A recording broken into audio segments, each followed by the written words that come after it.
Welcome to the Yankee and Canuck podcast, Best Picture Series, where we talk about all the Academy Award Best Pictures, past to present. And I'm your host, a Yankee. And I'm your host, a Canuck. And today we're going to be talking about Kramer versus Kramer. This is the 52nd movie to win Best Picture. On top of Best Picture, it also won Best Director, Best Adapted Screenplay, Best Actor, Dustin Hoffman, and Best Supporting Actress, Meryl Streep. This film is essentially about divorce. Specifically, it's about Rizzo's twin brother divorcing Linda from Deer Hunter. That's exactly it, yes. Yes. But no, seriously, it's a drama film. And around the time when this film came out, about 80 to 90% of women gain custody of their children around this time. So this film is unique because it's more about the man having custody of the child, which is pretty atypical. And correct. And also from 1960 to 1980, the divorce rate was more than doubled at this point. So it went from 9.2 to 22.6 divorces per 1,000 married women. Ooh. About 20% of married couples divorced in the 1950s, whereas 50% of married couples were divorcing around the late 70s. Yeah. So by the time this thing came out, in other words, it was pretty topical. It was pretty relevant. Yeah, definitely the movie, relevant, resonated with a lot of people. I think that was one of the things that made the film very effective. And it's the movie that absolutely should not have won Best Picture that year. We'll get into that in a second. I mean, this film was massively successful, as you mentioned. Though. I mean, it was very, very successful. Yeah, so it made about $173 million at the box office, and this was on a budget of $8 million. There you go. So it was actually the highest grossing film in 1979. Sorry, Apocalypse Now. Highest grossing, but not the best film, 1979. Not a lot of people remember Kramer versus Kramer, let's just be honest. And I think most people nowadays probably aren't familiar with it, to be honest. I honestly thought this was a boxing movie.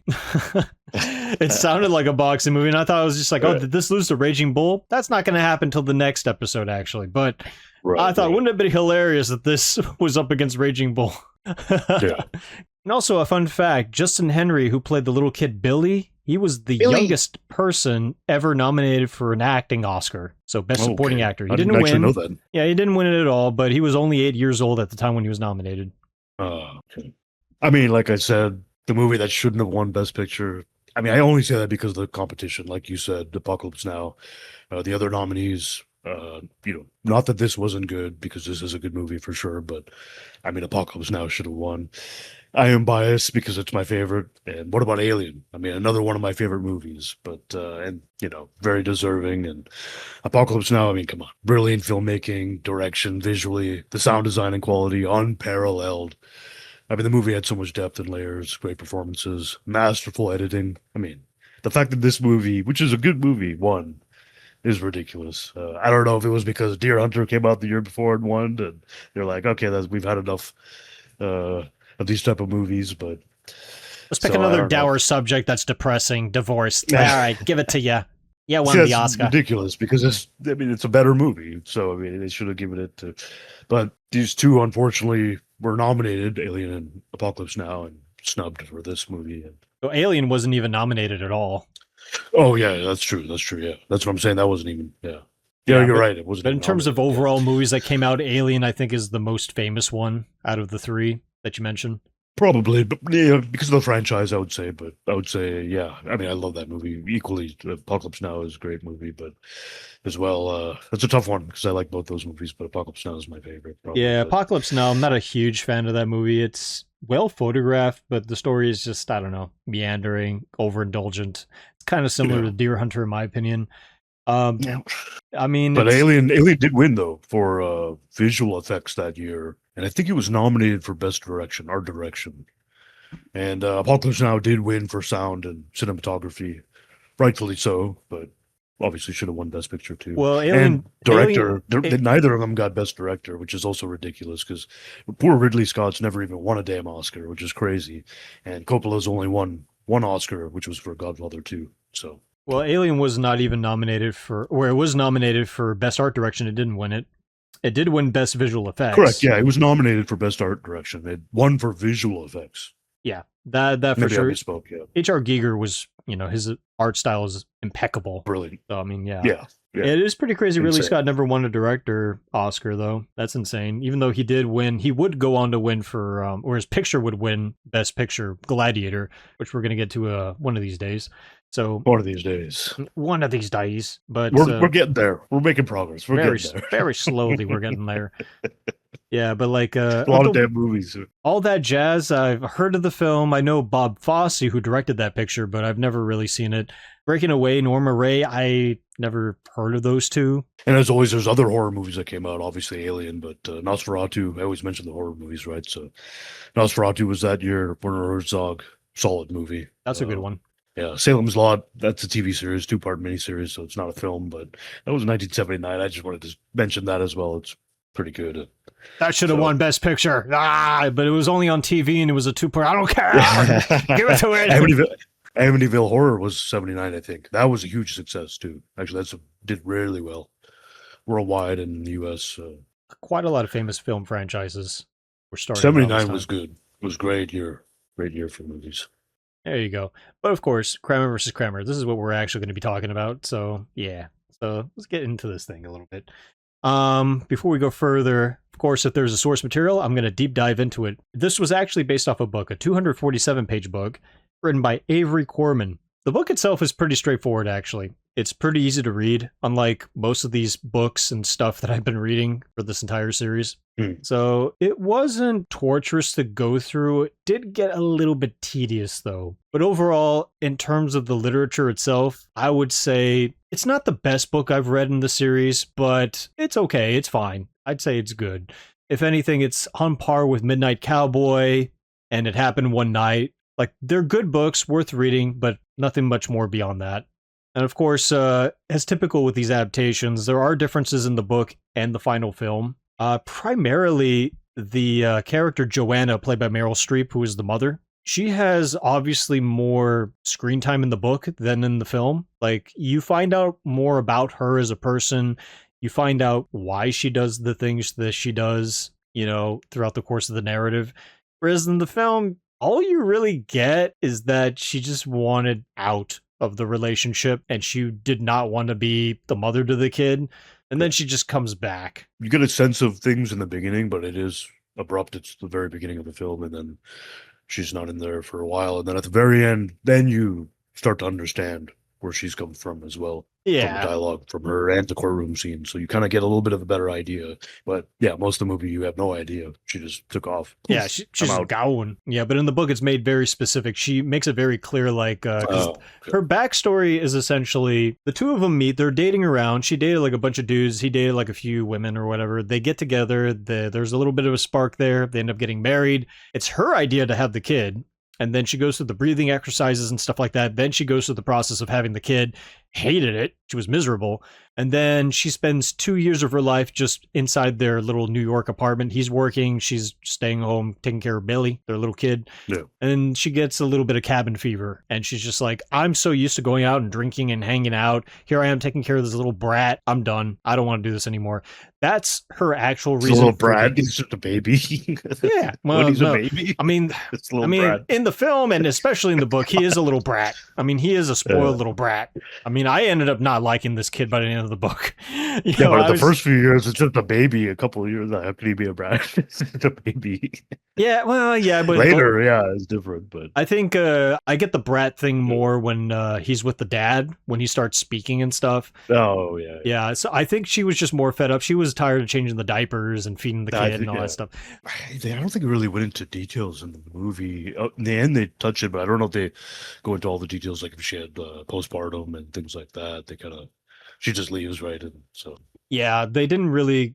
There's a little bit of detail they get into the film here and there, but it's not enough to give a deeper insight as to her as a person. They left out quite a lot of things out of the book. Another thing too is that in the film, Dustin Hoffman plays Ted Kramer, and he's got a bit of a temper. at times. You know, he's a little unhinged. In the book, he's actually written to be more reasonable. He does have outbursts here and there, but they're written to be more reasonable, like he's at the end of his rope kind of reasonable. So the book is a little biased towards Ted and less so with Joanna. So it's written in that particular way. And when they adapted the movie, I'm assuming they just took that to the more extreme angle to make it more drama-filled here and there, which I guess is necessary because the book is more like a evening stroll, I guess you could say, whereas like that wouldn't translate very well to a movie, so they have to spice things up here and there. But at the end of the day, the movie is pretty close to the book. You know, even though they took out quite a bit of detail, it follows the same basic skeleton structure.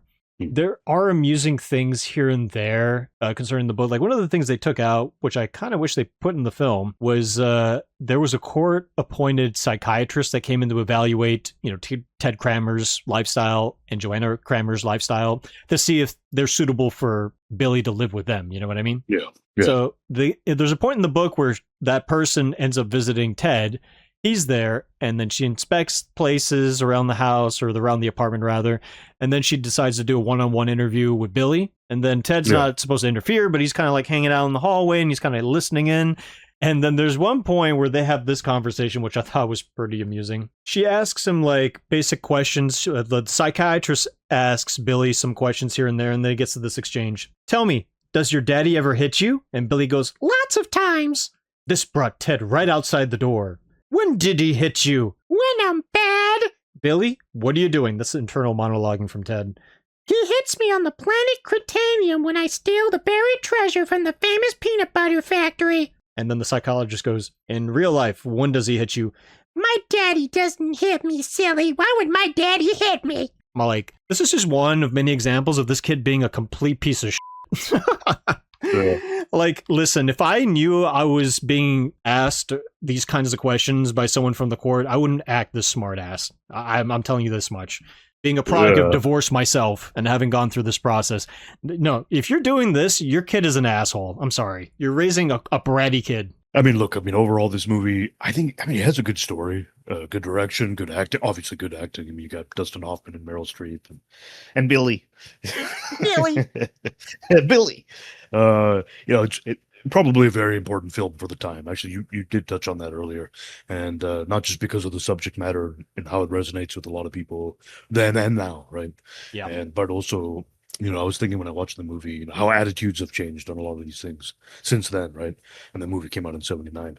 So I think the film did a pretty good job at giving you a lot of the details, right? And the facts and how both parties felt. And then you analyze both sides, and eventually you're analyzing both sides eventually, right? So yeah. And then her side more towards the end, and she's gone in most of the movie. And I do appreciate in this film the level of nuance that they took in the film, and when dealing with these type of subjects and dynamics and stuff like that. I think the movie did a really good job in that regard. Yeah, I mean, it's good overall in terms of the realism in it. Meryl Streep, as you mentioned, I mean, she's not in the film very much, funnily enough, even though she did win the Oscar for this one, which is funny because in the last episode, I was going over like, she won 3 Oscars. What was it, The Iron Lady, Sophie's Choice? What was the third one? Turns out it was this film. This was her first Oscar, actually. But when you get to the courtroom scene, which is the last third of the film and last, 30, 40 minutes of the film, whatever, she is really, really good at portraying her side of the story. And apparently, a lot of that stuff was improvised. Like a lot of that, she was allowed to rewrite her own dialogue and just kind of like go off the cuff.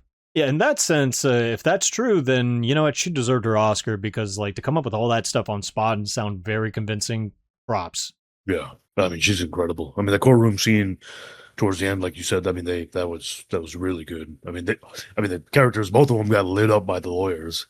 It was a pretty intense courtroom scene. I thought it was executed really well. I've watched a whole lot of legal and courtroom dramas and shows over the decades and movies, and I think they did a good job with that scene. It's straight from the book too. It's just as brutal in the book. Like the lawyers don't hold back, really. The only one that holds them back is each other and then the judge, really, which is typical in the court setting, because the prime directive of any lawyers to win. Yeah, of course, yeah.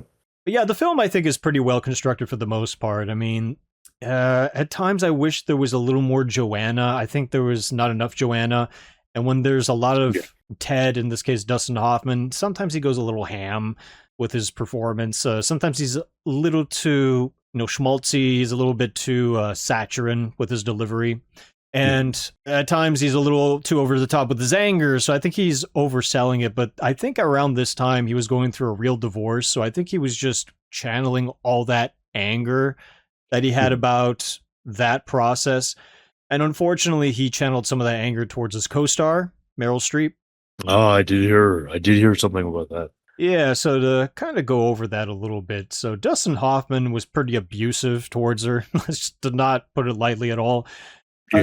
Essentially, the whole idea to cast her was his idea, actually. Like, they were going to get this woman from Charlie's Angels, and that didn't work out because the schedule for that TV show was too, like, stringent, that she couldn't get out of her contract.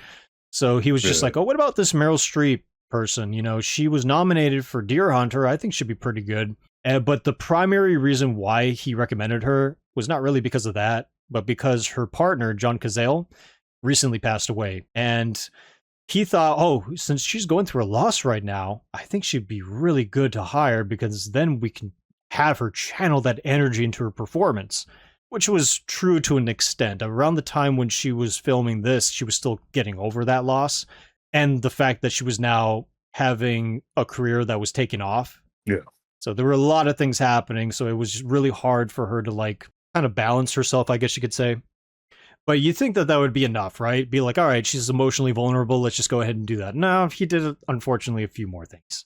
Okay, so for a fact, he definitely slapped her. Yeah. That I saw in the interview that she did. And, look, I mean, whether it helped her get into the scene or not, it honestly doesn't matter. I mean, to do that to anybody unannounced is just insane and unacceptable.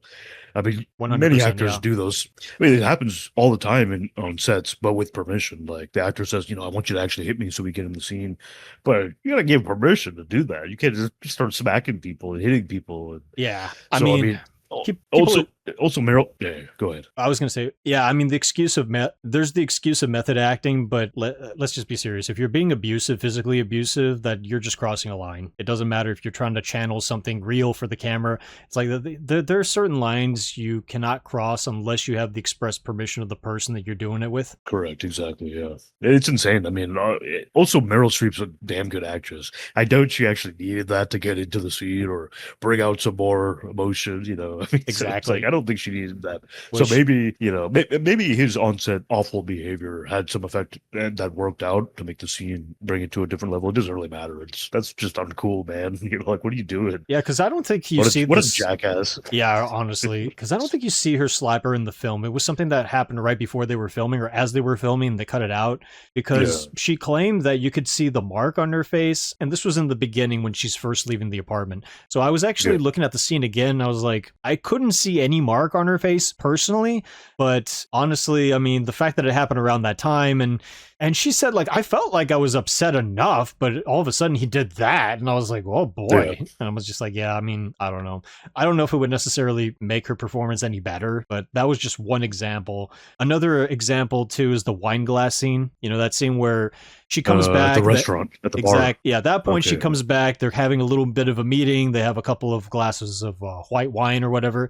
And you can kind of see him. He's fidgeting with the glass. He's moving it around a little bit, and then he smacks it before he leaves, and it hits the wall. And you can see her be like, oh, she's like fidgeting and stuff, Yeah. Like a genuine reaction. Like, you could probably make a case that maybe it's a good idea not to tell her because you needed that reaction, right? Right. The problem with that is that she alleges that some of those glass shards went into her hair, probably closer to her eye. So, and it's a breakaway glass. It's a very thin piece of glass. It's not a typical regular piece of glass, but still, I mean, those things can go in your eye and stuff. It can cause all kinds of problems.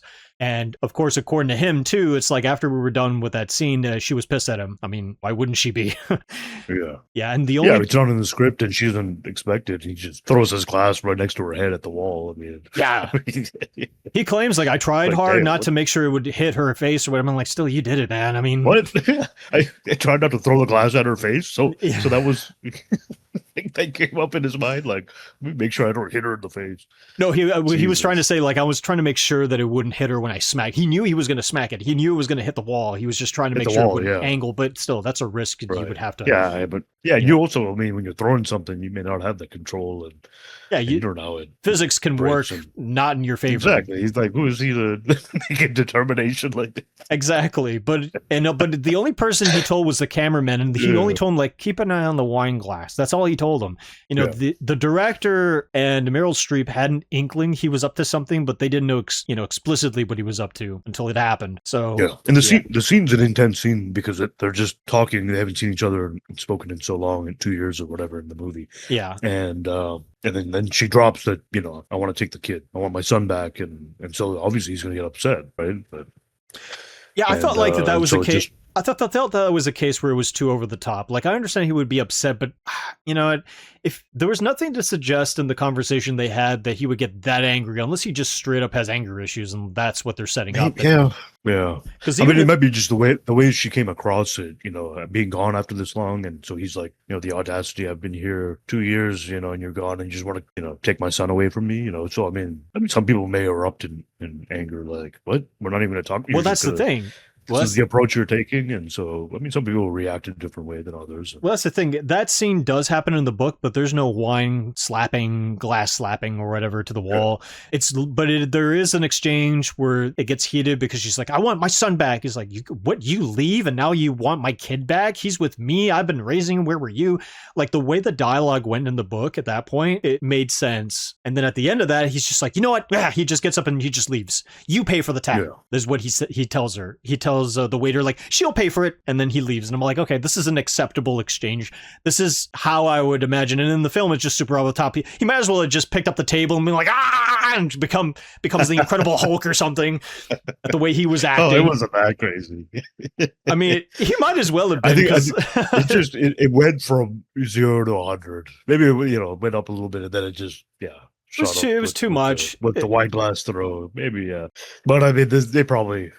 I don't know. Yeah, it's a movie too, right? So you gotta, and then also you just decided to do this. Exactly, right? So the only thing is, you do these things, you're not telling anybody about it. Like, what are you doing? Yeah, that's the real thing too. And so he has a record of doing this, so that's not good. Because then I wonder what other kind of stuff he's done on these sets. I mean, who knows? But here's the last thing too. This is the real kicker. This is the thing that when I read this, I was like, "Are you kidding me? He actually did this?" I'm going to preface this by saying that this is from an unauthorized biography of Meryl Streep, so take it with a grain of salt. But allegedly, because John Cazale, deceased, they were very close. They could have gotten married had he lived. But, and that affected her profoundly, as I mentioned. But during the court scene, he would actually apparently go up to her before the scene would film, when he would do his scenes or she would do her scenes. And he'd be like, "John Cazale's dead." I was like, what? Are you fucking kidding me, dude?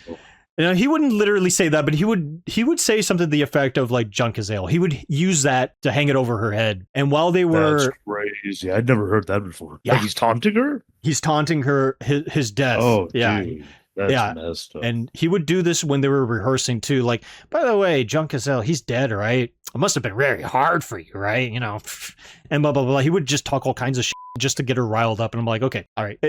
Slapping is really bad. The glass thing is really bad. Yeah. But this is also, like, horrible, because now you're psychologically damaging this woman for no reason at this point. Yeah. Slapping is extremely bad. The glass throwing is bad, but it's not as bad. Yeah, you could probably say the slapping is probably the worst. Assaulting somebody is as bad. I mean, that's insane, to do that to somebody.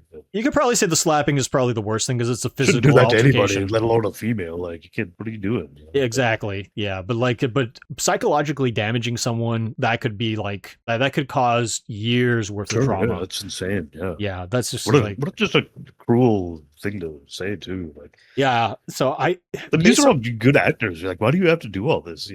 Yeah, I know. You guys know how to act. You guys are. Well, yeah, that's the reasonable expectation. They know how to channel their own anguish and things like that. But Hoffman, on top of him wanting a more authentic performance, I think he was really trying to get out his anger that he was going through a divorce, and he was just putting it all on her. I think you mean in real life? No, that's not Hoffman. Okay. Yeah, talking about Dustin Hoffman, I think he was really doing that to, like, channel out his anger towards his own divorce to Meryl Streep. So this is no Right. excuse, but I feel like that's Right. the driving reason why he did what he did. On top of the fact he's Yeah. probably a shitty person in real life. I don't know. See, channeling stuff from real life, I think actors and artists in general, they can do that and stuff. But then you're including people that have nothing to do with it. Yeah. And that's a whole different thing. Like, what are you doing? I You know. bring that out in your acting, not in a physical way that's harming other people. Like, that's Yeah. insane. Like, We they didn't can- do anything. Yeah, no, I agree. We can keep going on and on, but we get the point. Yeah. Dustin Hoffman was a piece of shit and he won an Yeah, Oscar for it. What a jackass. So, yeah, she won an Oscar too. So, I don't know. You can make an argument that maybe it helped. Who knows? I don't know. I have no idea. Yeah. Yeah, I mean, like, Meryl Streep apparently doesn't seem to have harsh feelings towards him, but she doesn't have rosy feelings about the man either. Yeah. You know, because the Can't blame man, her, right? he's got his own scandals that we won't get into, but during a certain period a number of years ago, that's when she was just like, yeah, he did things he wasn't supposed to do. Yeah. Yeah, then it's just more like there's forgiveness, but to a certain point. You know what I mean? Right, It's like, right. yeah, water under the bridge, but I'm not going to invite you to dinner. that kind of deal. Yeah, man.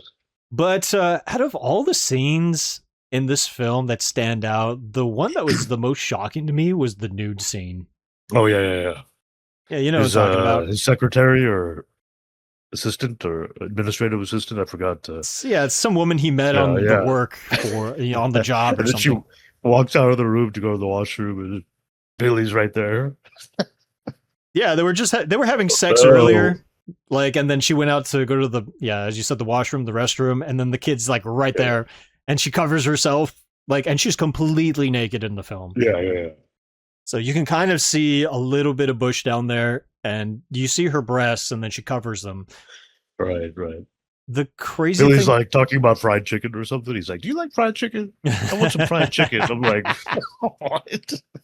I was just astounded. He's When I just fir- randomly saying stuff. When I first saw that scene, I was like, wow, that's some really clever camera work and editing. I wonder if they won for editing and stuff and whatever. I mean, like, how did they accomplish this scene? Because this isn't a thing, right? This isn't ethical at all. Yeah. It was real. Correct. It was 100% actually real. She was It's actually crazy, man. naked in front of a little 8-year-old kid. Yeah. Like, the actress's name is Jo Beth Williams, and she actually has been in stuff. She's in Poltergeist 1 and 2. Poltergeist. Yeah, I think. Plays Oh, Diane, okay. the mother. Okay, Freeling. Yes. That's okay. Yeah. Well, they're all Freelings in that movie, right? Well, she plays the mother, the matriarch of the family. And- Interesting. Okay, I didn't recognize her in this movie. Yeah. It's like, oh, I don't know who that is. Well, here's a quote from her about that scene. I was afraid my nudity would traumatize the little boy, she recalled. I had visions he might spend the rest of his life with a psychiatrist. End quote. As it turned out, the little boy took one look, yawned, and went on with the scene as if it was nothing. Allegedly. Right. So In the movie, he says he starts asking her a bunch of questions. He's like, "Do you like fried chicken? I like fried chicken." Or something. He starts talking about food or something. I don't know. exactly, just like a It's very funny. generic conversation. Yeah. Yeah, it's a funny scene in the film. It's just really shocking. It's that super they did shocking. that. Yeah. Yeah, Yeah. so it stands out as a result. I don't think they would ever do a scene like that ever again unless there's some trickery involved, like some computer scenery stuff happening. And even then, Yeah. people will probably still complain. Right. So a different time, folks, a different time. Yeah. True. Very true. It was 79, right? So Yeah. there's a lot of scenes in that movie that stood out. The initial French toast scene. I like that scene. It was pretty funny initially, and then it's also disgusting and kind It's of disturbing. really I'm like, gross. Yeah. I'm like, what the hell, man? You don't know how to make French toast? What's wrong with you? And then I've never seen anything like that. Batter in the mug, batter in the mug, bread in the mug, hand in the mug. Yeah, the It's like eggs. when I was watching that, I was like, where is Gordon Ramsay when you need him?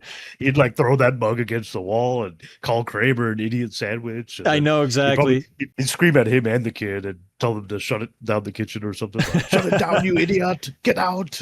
Oh my God, what are you doing? There's the egg in the mug. Oh God, Donkey, you bloody donkey. I'm gonna have to call the health department. We have to burn this whole place down. That was Yeah, that was just what are you doing in that scene? Like yeah, I've never seen anything like that. I mean, it's pretty obvious. I mean, they wanted to show him completely incompetent in what he's doing. Like, can this guy really handle this kid on his own without the mother? And of course, they play that scene again at the very end of the film where he's able to make French toast without being a complete moron. I love that part at the ending. I love that part at the ending when they bring it back to the French toast scene. This time it's done right? And it has such a great meaning, right? How far he's come as a person, as a father, and I think that's a great scene. I'm so happy that they brought that back, and so it really shows that contrast, Yeah, it's to me it was just too obvious. Like it's like they wrote in the script, like, all right, just do the shittiest job you can imaginable making this French toast, and just do it. Do it ridiculous. No one's that incompetent. Come on. Yeah, and then we're gonna do it again, but this time do it as you normally would do it. Oh, okay. Yeah, be a normal human being. Be a normal human being. That's why it was just too hammy, and a lot of parts of the film are a little bit too hammy. But I liked it though because the meaning, the meaning, the sentiment behind it, I think it was important because it showed, his growth and the development of that character. So I thought it was good. It's pertinent to the story, as ham-fisted as it is. But there's a lot of funny parts in the movie too, right? I really one line that sticks with me is when he's talking to his friend, the neighbor, I think Margaret. I think her name was Margaret, and he tells her, you're a good mother, and I was like, oh, that's such a nice thing to say. And then he's like, the timing is perfect, and then he's like, you're a lousy dishwasher. Do you remember that scene? Yeah, that was pretty good. It was funny. There's a lot of parts like that are pretty good. And there's also a sweet scene too where the kid's playing in the jungle gym, the outdoor jungle gym, and he has the little plane, and then he falls and he cuts his face horrible with the side of the airplane wing. That's in the book too, and you see it like it's about to happen. Even I was like, oh. No, and the kid falls and bam, very good acting there too. Right? It's just like in the book, he was very close to losing his eye because the cut was that close, and he had to get stitches. Yeah, the plane, that was scary. It was very scary, and of course, when the court scene happens, they bring that up in court to show him that he's an incompetent father. Yeah. And that was something that he told Joanna in confidence, or she found out about it. I think in the book he tells her about it. And then when that scene happens, just like in the film too, she's just like chasing after him, being like, I'm sorry, I didn't know he was going to use that against you. I'm like, cannot be that naive and think your lawyer's not going to use that. The lawyers are going to do what lawyers are going to do, right? Yeah. So they're going to use, both sides, both parties, they're going to use whatever information they have, right? Oh, his lawyer was nasty towards her too. I mean, but absolutely. It's the process. Unfortunately, you got to let it play out. That scene was, oh man, the acting was very good there because you see that look of terror on his face, and then he grabs the kid, walks away to the hospital, like. And you can tell it was an accident. You can really tell it was an honest accident. Perhaps he shouldn't have let him have the toy, I guess. But hindsight's 20/20. Yeah, I mean, these things happen. I mean, we were kids. I mean, how many accidents do we all have? Broken bones and crazy stuff happen. Oh, when I was a kid, I almost hung myself. Okay. When I was a little baby eagle, I almost hung myself. It was a total accident, but my mother was just like, thankfully there, and she had no idea what I was doing. So until she saw it. So yeah, I mean, sometimes kids are going to do dumb things, so it's not 100% on the parent. So of course not. Yeah. You're not going to supervise your kid 24/7. That's unreasonable. But yeah, I mean, that's a testament to the film that there are a lot of real moments in it where they're simple scenes, but they're profoundly impactful. Because they just are just like, yeah, I could see that happening in real life. That's the intent of the scene. Yeah, exactly. I think a lot of the movie is like that. That's why I think it resonated and did so well. And even the ending scene when he's breaking the news to the kid, to Billy, that Billy's going to be moving in with his mom now because that's the court order. Yeah, I mean that was sad as hell. I almost got choked up right there. It's really sad in the book when I got to that part because like he does everything he can. You think it's going to go his way, but then of course the court sides with the mother, as is the case 80-90% of the time. But even then, there is a happy ending to the film because after they pack up and they say their kind of little goodbyes, I mean, because he's just going to get visitation rights, right? That's when Joanna comes in and she's just like, oh, you know what? I changed my mind. You can have him. He's home. But can I see my son? And he's like, oh yeah, of course. And in the book, it's a little bit better because like that whole thing plays out and she says like, you can keep the kid. And she's more straightforward, I think, in the book, saying like, but can I please have visitation rights to my son? I really want to see my kid. I really regret doing what I did. And he's like, yeah, of course. No matter what happened in court, no matter how long you were gone, I forgive you. You can see your son. He's your son too. It's a very beautiful moment in the book too. I mean, it's court mandated, right? So it's not, she doesn't even have to ask, but she is, and the movie obviously different than the film. I'm sorry, the movie definitely different than the novel, I guess, in that regards. But because she gets custody, almost full custody. He just gets some visitation rights. He gets 2 weekends of the month, and then I think once a week or something. Something like that. Visitation once a week. It's so sporadic. basically, it's not even shared custody. It's she has almost full-time custody. And but even then, I mean, like the court ruled with her, and for her to change her mind, correct. I mean, realistically, that can't happen. She has to take in the kid. She actually has to go. Oh, sorry, excuse me, I'm burping. Realistically, she has to go back to the court and ask for another motion for her to return custody to the father. Yeah, like she can't just allow him to keep the kid. There's a process involved, so that's something that's not addressed in the book at all. It's definitely not in the movie. It just ends with them, coming to this resolution and amicable solution, Yeah, which is, I mean, that's the best. I mean, at the end of the day, they should want what's best for the kid. And I don't think the kid, not having one of their parents, that's not a good idea. They should have both of them, Even if they're not in the same household, you should have both your parents. So I think everyone would agree on that. I would hope so. Yeah, I would hope so. I mean, every divorce situation is different, but of course, of course. In this case, clearly they're both fairly competent parents.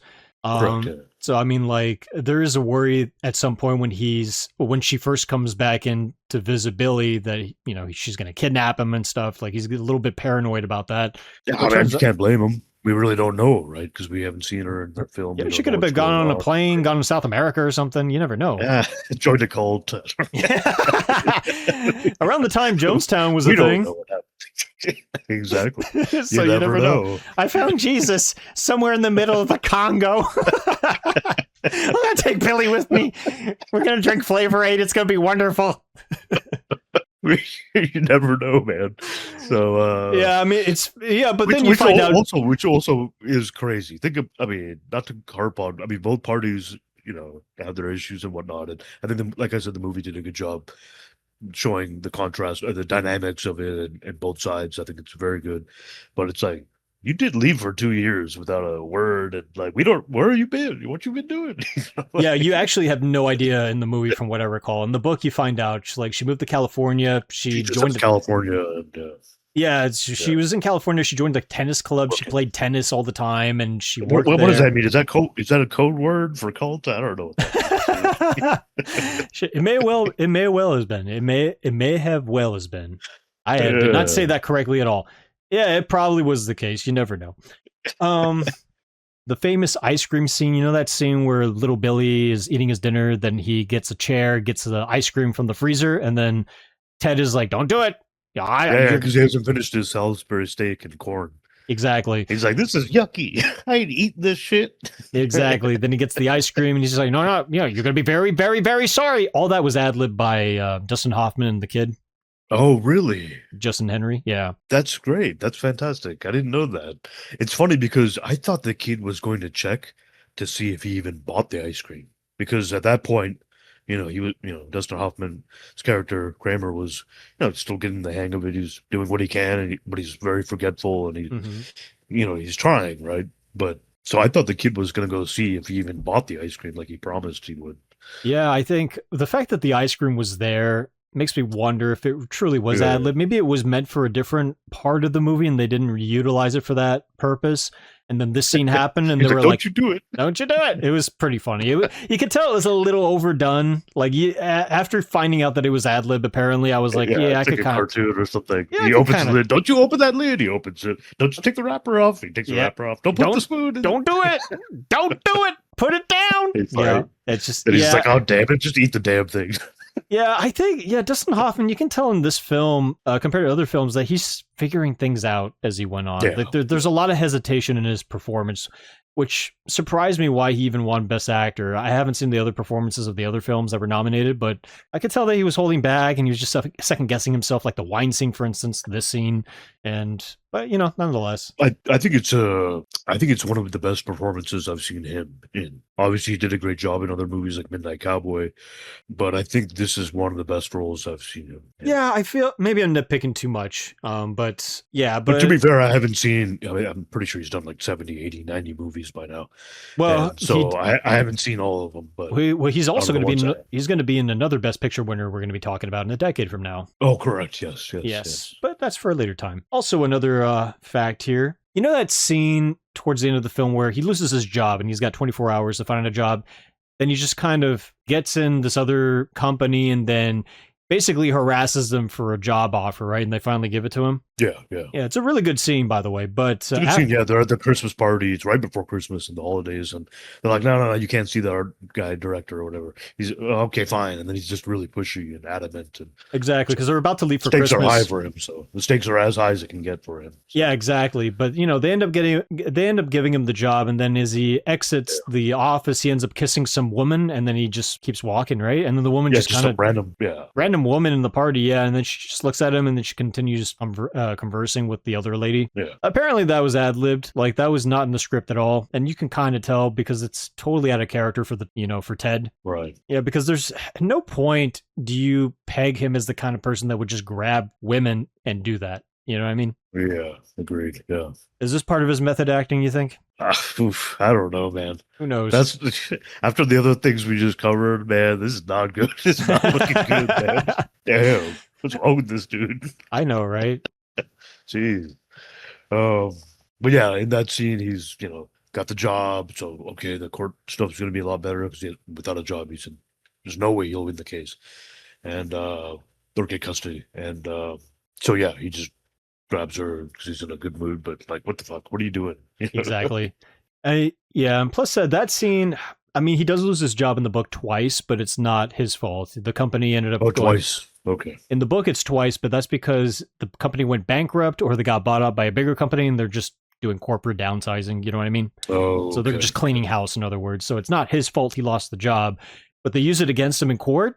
But they bring up the fact of like, well, that's not his fault. But in the film, he just gets fired straight up and he gets that other job in 24 hours and they bring it up in the court in the movie. So I feel like they did it in that way because it is much more dramatic if he gets fired and he has got to find that job in 24 hours and he's like really desperate, like, you're going to give me that job. I'm not going to wait until Christmas. You're going to let me know right now. It's like very, very determined to get that job just to prove to the court like he is, it makes or breaks in the court scene. So it's absolutely pertinent to the courtroom. Yeah, for the film narrative, it makes it more dramatic and it makes it more interesting. And it's another notable scene I feel in the film. But it also takes into, like, in the courtroom, they show that in the film he did lose the job because of his own negligence and it's his fault. Yeah, actually. Exactly.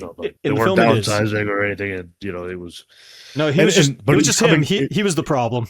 But it was coming from a good place because it was him trying to balance work and being a single father. Yeah, so that's why he got fired. So it's actually really it's messed up, man. Because exactly, he was like, yeah, I mean, the kid got sick. I had to take the kid, or this happened, and so it's like, what are you supposed to do? I mean, so that movie really does convey the struggles of any single parent. Really, this could apply to anybody. Exactly, and, it does it very well. I mean, overall, I mean, those are the notable scenes. There are quite a lot more that we didn't go over. Yeah. It's a really good movie, man. In that sense, it really the amount of details and stuff that resonates with a lot of people, and the nuance in the film. I think it did a good job. So I mean, overall, man, I gotta say I like the movie. I think it's a solid movie. It's a emotional film. It's heartwarming at times. Just a couple funny parts, and like I said earlier, good acting. I mean, Dustin Hoffman, Meryl Streep, Billy.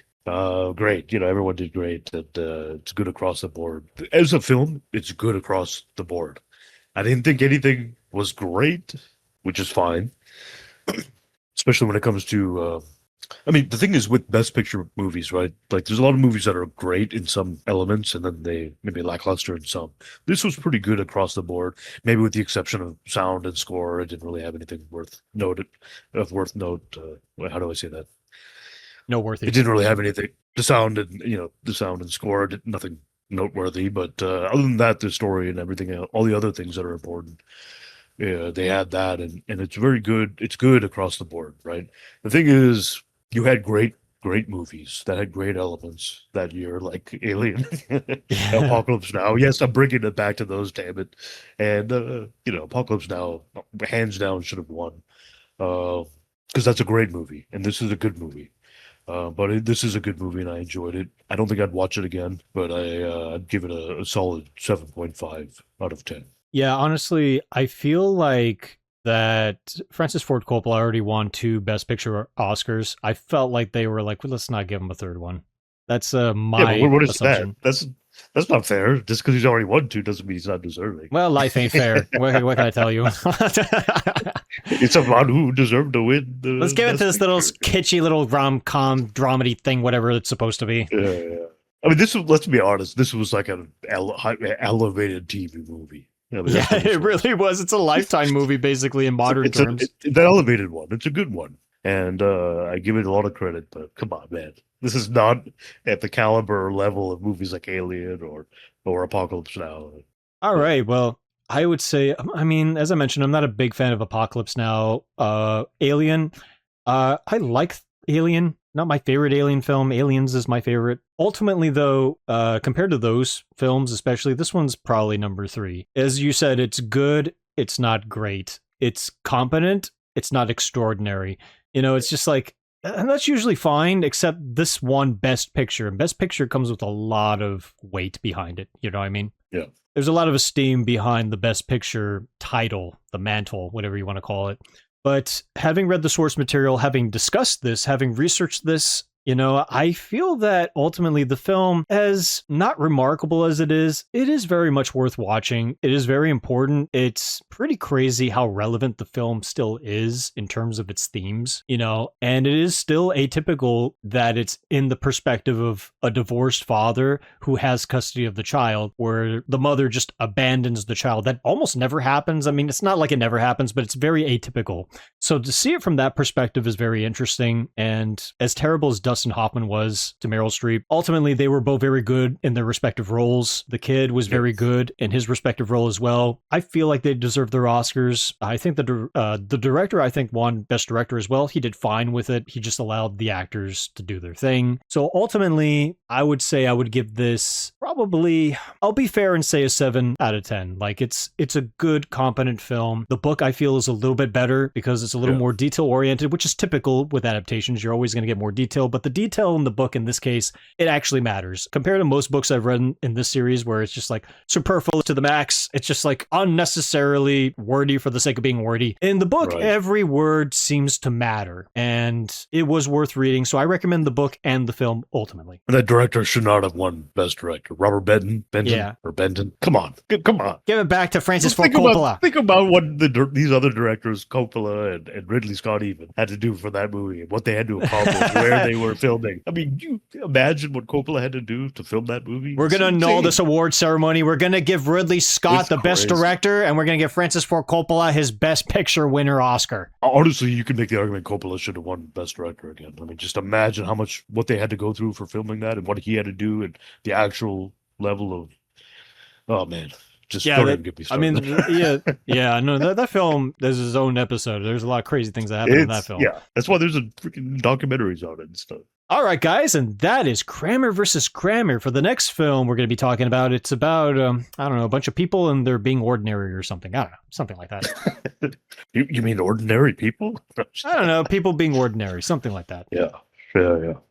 Well, as always, man, don't forget to like and comment, subscribe. Let us know what you thought about this movie. And come on, I know a lot of you guys agree Apocalypse Now should have won, or Alien, or that other jazz movie or whatever. Come on, share your thoughts below. Take care. Peace. That other jazz movie. That other jazz movie.